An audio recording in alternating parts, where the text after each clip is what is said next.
Assalamualaikum warahmatullahi wabarakatuh. Selamat datang di pertemuan 5 rekayasa perangkat lunak 2. Rekayasa perangkat lunak. Jadi kita bakal bahas AOP hari ini. Jadi materinya aspek oriented programming. Artinya adalah paradigma yang memiliki target meningkatkan modularitas aplikasi dengan mengizinkan pemisahan cross-cutting concern atau aspek. Nah, terus ada dependency injection. Di sini konsep dasarnya adalah dependency injection merupakan salah satu implementasi dari konsep inversion of control atau IOC. Dependency injection berfungsi juga agar suatu kelas tidak terikat dengan kelas yang lain, sehingga dependency injection akan memberikan injeksi kepada kelas yang memang membutuhkan dependensi itu sendiri. Nah, konsep dasarnya adalah 3 implementasi, yaitu yang pertama adalah constructor, ada getter setter, dan juga ada class interface. Nah, selanjutnya ada Spring. Nah, Spring sini adalah salah satu application framework atau aplikasi berbasis Java, tepatnya JEE. Spring merupakan sebuah framework atau kerangka kerja yang digunakan untuk membangun sebuah aplikasi enterprise. Nah, Spring sini juga termasuk framework yang lightweight atau ringan untuk mendukung secara penuh dalam pengembangan aplikasi enterprise siap pakai. Nah, Spring sendiri adalah dependency injection atau DI atau inversion of control atau IOC yang tugas utamanya adalah memanage objek-objek yang dibutuhkan dalam aplikasi. Contohnya adalah seperti session factory, dan session adalah objek yang diperlukan untuk bekerja dengan Hibernate. Spring juga dapat membantu memanage objek-objek ini sehingga kode infrastruktur atau boiler code dapat dikurangi secara signifikan karena dihandle oleh Spring.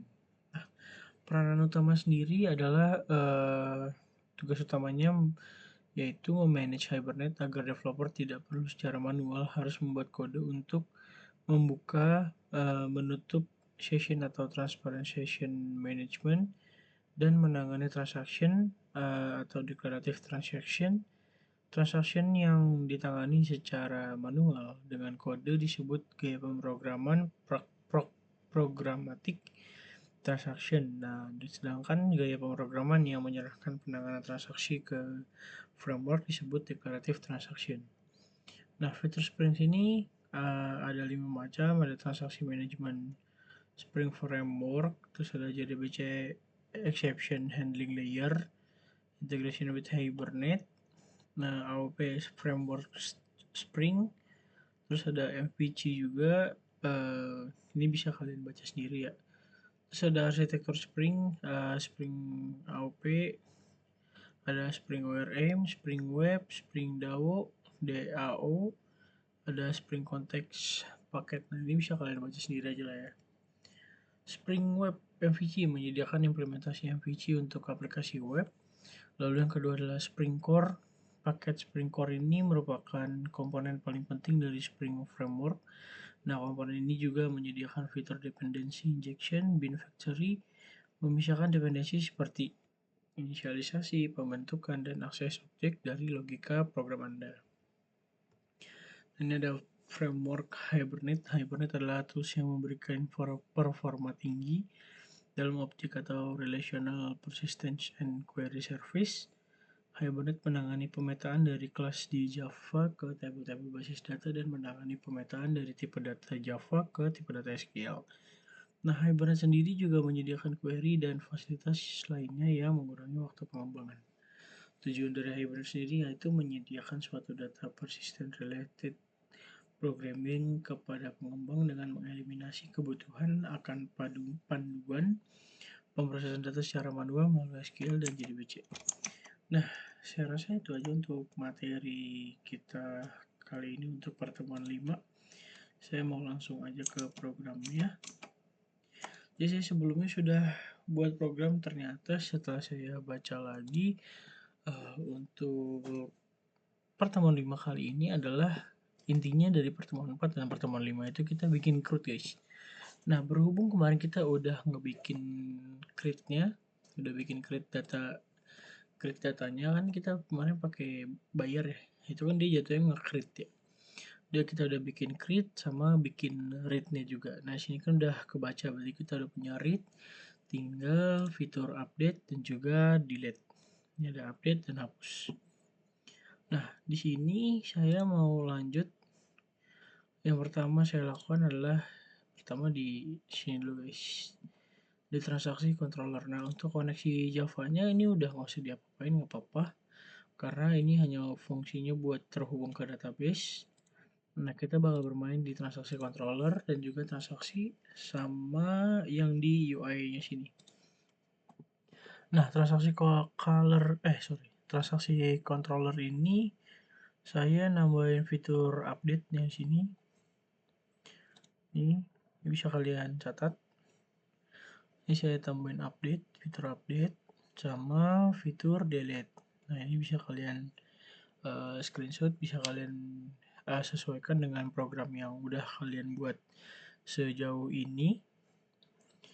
Terus yang lainnya sih nggak ada sih ya. Ini yang di controllernya ya. Terus koneksi nggak ada, tes koneksi nggak apa-apa karena udah. Nah, terus sini ada beberapa penambahan ya untuk konstruktornya. Ini ada konstruktor buat insert sama buat ID. Jadi ketika update tuh ID-nya tuh nggak terus bertambah gitu. Jadi kayak misalnya input 1, itu kan ID-nya udah 1 ya.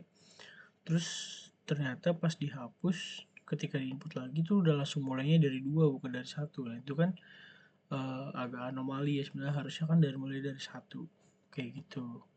Jadi saya akalin. Nah, ini getter dan setternya yang saya punya. Ini bisa kalian adaptasi ke punya kalian sendiri. Nih bisa kalian screenshot ya. Terus setelah dari sini lanjut ke sini. Pertama itu saya tambahin ini dulu, private integer selected ID, bikin variable selected ID. Habis itu saya masukin ini. Jadi ketika saya klik table maka akan muncul yang ada di sini. Jadi misalkan di sini kan ada data ya, ada data 1 gitu, data bla bla bla bla. Nah, itu bakal muncul ketika saya klik, mereka akan muncul di sini guys. Jadi muncul di text field-nya kayak gitu. Jadi ketika kita edit maka kalau ngedit itu gampang gitu. Nah, terus sini mungkin udah kalian kerjain kemarin. Nah, di situ mana lagi? Coba kita pakai yang update. Oh nih. Oh ini apa ini delete? Oh ini dulu deh. Mana update? Nah, ini update kurang lebih kodenya seperti ini. Bisa kalian coba, kalian sesuaikan ya. Ini jangan diikutin pure, tapi kalian sesuaikan dengan program yang memang kalian udah udah kalian bangun dari kemarin gitu. Nah, ini tuh buat update, sekarang buat delete. Nah, ini delete-nya segini doang. Kayak gini. Udah, habis itu saya nambahin ini table row click. Jadi ketika dia klik nanti bakal muncul ke yang set text tadi. Yang ada di text field yang di atas tadi itu. Text fieldnya kayak nama dan lain-lain. Terus saya maunya kayak gitu guys. Saya rasa udah sih itu aja ya. Mungkin bisa saya langsung coba ya. Oke, bentar saya ganti dulu. Nah, ini dia.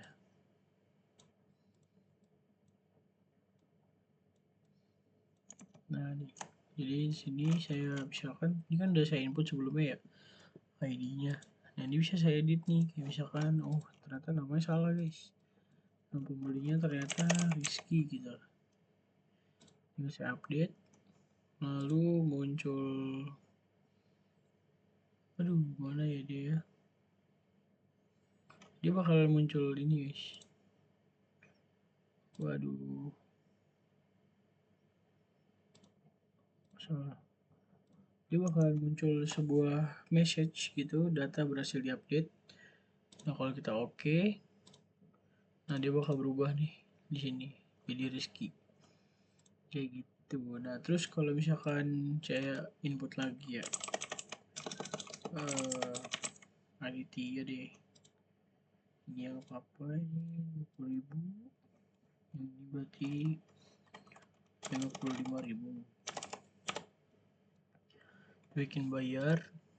Oke, nah ini kan ID-nya ada 2 ya, ini Rizky 1 tadi sama Aditya. Nah, ketika saya hapus, kita coba data berhasil dihapus, kita tambahin lagi jadi Fajriansyah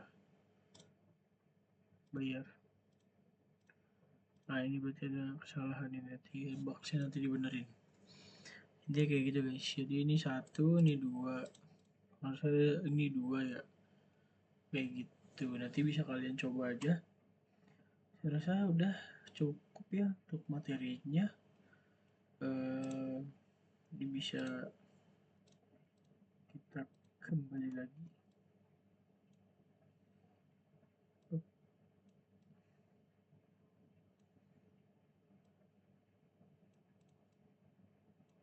Oke, nah ini udah, ini aja paling. Terima kasih yang sudah mendengarkan video ini. Kurang lebihnya mohon maaf. Assalamualaikum warahmatullahi wabarakatuh.